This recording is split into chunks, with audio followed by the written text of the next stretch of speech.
যদি এরকম সঙ্গী আপনি পেয়ে থাকেন তাহলে আপনি একজন ভাগ্যবান। কিন্তু যদি দেখেন যে আপনার প্রাইভেসি কে রক্ষা করছে না, তাহলে বুঝতে হবে আপনার সঙ্গী আপনার সম্পর্কে তেমন সজাগ না বা আপনার প্রতি শ্রদ্ধাশীল না।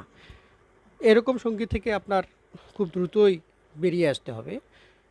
এরপর যে জিনিসটা দেখবেন যে আপনার সঙ্গী আপনাকে নিয়ে কোনো ভবিষ্যৎ পরিকল্পনা করছে কিনা বা তার কোনো ভবিষ্যৎ পরিকল্পনায় আপনি আছেন কিনা। যদি দেখেন যে আপনি তার ভবিষ্যৎ পরিকল্পনায় নেই, তাহলে আপনার সঙ্গী আপনাকে ভালোবাসেন না বা তিনি একজন বিশ্বস্ত সঙ্গী না। এক্ষেত্রে আপনাকে কিন্তু সেই সঙ্গীর সঙ্গ ছাড়তে হবে এবং আপনাকে আপনাকে আপনার পথ বেছে নিতে হবে। এভাবে কিন্তু আপনি আপনার সঙ্গীর বিশ্বস্ততা বুঝতে পারবেন। আরেকটা বিষয় আপনি লক্ষ্য করবেন যে আপনার যখন